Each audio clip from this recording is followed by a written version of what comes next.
শুভেচ্ছা। বাঙালিয়ানা শায়ানহের সংবাদে স্বাগত। শুরুতেই শুনে নিচ্ছি সংবাদ শিরোনাম। হঠাৎ বাংলাদেশের প্রতি কূটনৈতিক নজর তুরস্কের। প্রতিরক্ষা ও রাজনৈতিক সম্পর্ক প্রাতিষ্ঠানিকরণের মাধ্যমে দক্ষিণ এশিয়ায় প্রভাব বাড়াতে চায় দেশটি। হামের জিনোম সিকোয়েন্সিং আটকে আছে আমলাতান্ত্রিক অনুমোদন জটিলতায়। ইসরায়েলে আক্রমণের পর আরও পোক্ত হয়েছে ইরানের কূটনৈতিক অবস্থান। দর কষাকষির বেশিরভাগ কার্ডই তেহরানের হাতে। এবার অন্যান্য সংবাদের সঙ্গে বিস্তারিত। 6 বছরের মাথায় তুরস্কের বর্তমান পররাষ্ট্রমন্ত্রী হাকান ফিদান বাংলাদেশে এলেন। 3 দিনের সফর শেষে ফিরে গেছেন তিনি পররাষ্ট্রমন্ত্রী খলিলুর রহমানের সঙ্গে বৈঠকের পর প্রধানমন্ত্রী তারেক রহমানের সঙ্গে সৌজন্য সাক্ষাৎ করেন। ওই বৈঠকে দুই দেশের সম্পর্ককে পরের ধাপে নিতে 3টি কাঠামো প্রতিষ্ঠার ঘোষণা আসে। তা হলো দুই দেশের পররাষ্ট্র ও প্রতিরক্ষা মন্ত্রীদের অংশগ্রহণে প্রতি বছর 2+2 বৈঠক, পররাষ্ট্র মন্ত্রণালয়ের বার্ষিক বৈঠক পররাষ্ট্রমন্ত্রী পর্যায়ে উন্নীত করা এবং রাজনৈতিক, অর্থনৈতিক ও কৌশলগত সহযোগিতা আরও জোরদার করার লক্ষ্যে পররাষ্ট্র মন্ত্রণালয়ের অধীন একটি পরামর্শ কমিটি গঠন। যুক্তরাষ্ট্র, জাপান, নেদারল্যান্ডস আর ভারত, বিশ্বের 4টি দেশের সঙ্গে এই কাঠামোর আওতায় নিয়মিত বৈঠক করে থাকে তুরস্ক। তালিকায় 5ম দেশ হিসেবে যুক্ত হলো বাংলাদেশ। অবশ্য অনিয়মিতভাবে ইউক্রেন আর ইন্দোনেশিয়ার সঙ্গে তুরস্ক 2+2 বৈঠক করে। কূটনৈতিক পর্যবেক্ষকদের মতে হাকান ফিদানের সফরে ঘোষিত নতুন 3টি প্রাতিষ্ঠানিক কাঠামো ইঙ্গিত দিচ্ছে যে ঢাকার সঙ্গে সম্পর্ককে আর কেবল বাণিজ্য বা উন্নয়ন সহযোগিতার মধ্যে সীমাবদ্ধ রাখতে চায় না আঙ্কারা, বরং নিরাপত্তা, প্রতিরক্ষা ও কৌশলগত সহযোগিতাকে অন্তর্ভুক্ত করে সম্পর্ককে আরও প্রাতিষ্ঠানিক ও দীর্ঘমেয়াদী ভিত্তির উপর দাঁড় করানোর চেষ্টা করছে। এটি বাংলাদেশের প্রতি তুরস্কের ক্রমবর্ধমান কৌশলগত আগ্রহেরও প্রকাশ ঘটায়। তুরস্কের পররাষ্ট্র মন্ত্রণালয়ের ওয়েবসাইটে প্রকাশিত তথ্য অনুযায়ী 2019 সালের আগস্টে এশিয়া এ নিউ শিরোনামে পররাষ্ট্রনীতি ঘোষণা করে রিসেপ তাইয়েপ এরদোগান সরকার। এই উদ্যোগ মূলত নেওয়া হয় এশিয়ার দেশগুলোর সঙ্গে রাজনৈতিক, অর্থনৈতিক, সাংস্কৃতিক, শিক্ষা ও কৌশলগত পরিসরে সম্পর্ক জোরদারের জন্য। বৈশ্বিক অর্থনীতি ও ভূ রাজনীতির ভরকেন্দ্র যে ক্রমশ এশিয়ার দিকে সরে যাচ্ছে, তুরস্ক এটা বুঝতে পেরেই এশিয়া এ নিউ উদ্যোগটি গ্রহণ করেছে। আঞ্চলিক, উপ-আঞ্চলিক ও দেশভিত্তিক কৌশল গ্রহণের মাধ্যমে এশিয়ার দেশগুলোর সঙ্গে তুরস্কের সম্পর্ককে আরও সুসংগঠিত, ধারাবাহিক ও টেকসই করাই এর উদ্দেশ্য।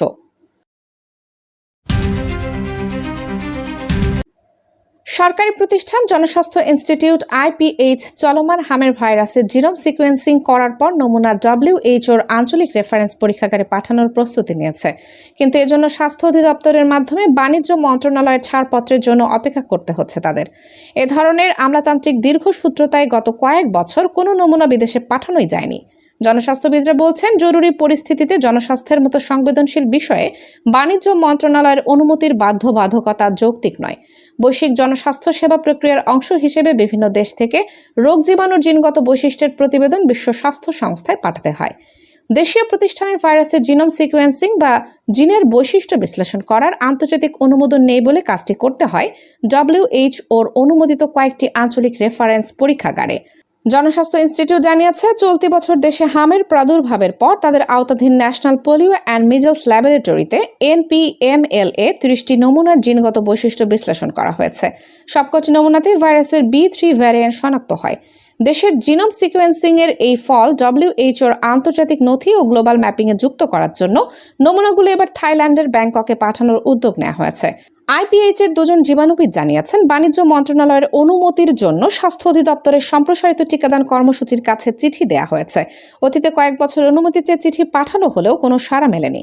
বাণিজ্য মন্ত্রণালয় ও স্বাস্থ্য অধিদপ্তর সূত্রে জানা গেছে, অতীতে দেশের কিছু বেসরকারি ডায়াগনস্টিক সেন্টার বা বিদেশি ল্যাব ব্যবসায়িক স্বার্থে রোগীদের রক্ত ও DNA নমুনা অনিয়মতান্ত্রিকভাবে বিদেশে পাঠাতো। এ থেকে সম্ভাব্য বায়োপাইরেসি বা জিনগত তথ্য চুরি রোধে আমদানি ও রপ্তানি নিয়ন্ত্রণ আইন এবং রপ্তানি নীতি আদেশের আওতায় বাণিজ্য মন্ত্রণালয়ের ছাড়পত্র বাধ্যতামূলক করে সরকার।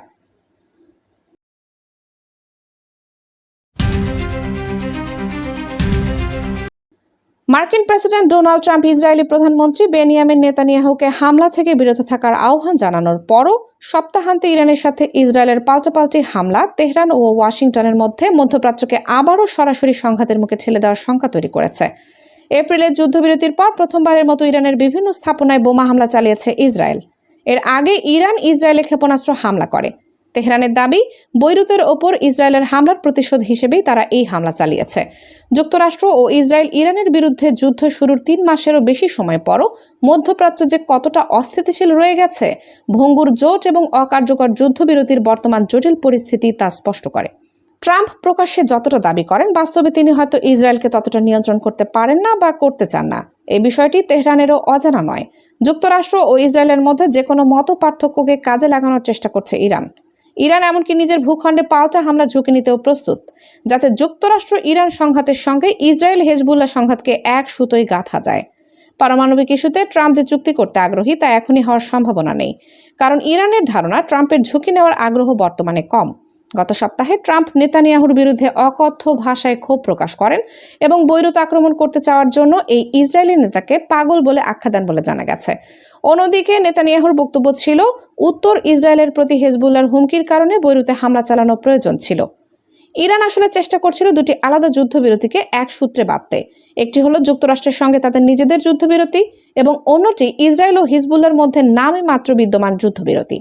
একই সঙ্গে তারা ট্রাম্পের প্রতিক্রিয়া যাচাই করছিল, যুক্তরাষ্ট্র কি ইসরায়েলের পাল্টা হামলাকে কতটা সমর্থন করবে, বা তারা কি নিজেরাই সেই সংঘাতে জড়িয়ে পড়বে। ইরানের দৃষ্টিতে যুক্তরাষ্ট্র ও ইসরায়েলের মধ্যে ভবিষ্যৎ যুদ্ধের দিক নির্দেশনা নিয়ে যত বেশি মতভেদ তৈরি করা যায়, ততই তা তাদের জন্য সুবিধাজনক।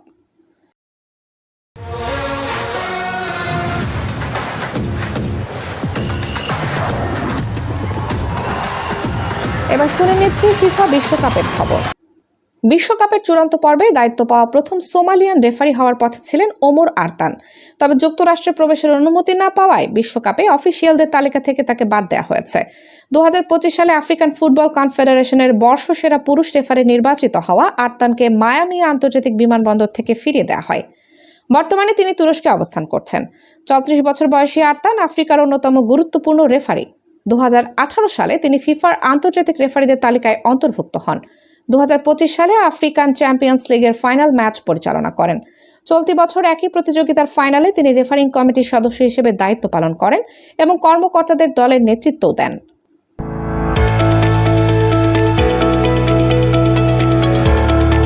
এবার শুনে নিচ্ছি বাঙালিয়ানার বাণিজ্য সংবাদ।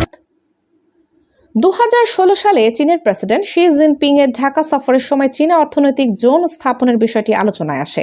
তখন দুই দেশের মধ্যে সমঝোতা স্মারক সই হয়, তবে নানা জটিলতায় বিষয়টি ঝুলে যায়।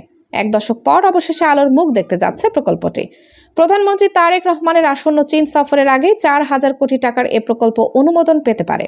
জানা গেছে 9 জুন মঙ্গলবার নতুন সরকারের চতুর্থ জাতীয় অর্থনৈতিক পরিষদের সভায় প্রকল্পটি উত্থাপন করা হচ্ছে। পরিকল্পনা কমিশনের সূত্র মতে, চট্টগ্রামের আনোয়ারায় সরকারি ভিত্তিতে প্রায় 783 একর জমিতে এই অর্থনৈতিক জোন গড়ে তোলা হবে। সেখানে কর্মসংস্থান হবে প্রায় 1 লাখ মানুষের। সব মিলিয়ে 500 মিলিয়ন মার্কিন ডলারের বিনিয়োগ আসবে বলে আশা করা হচ্ছে।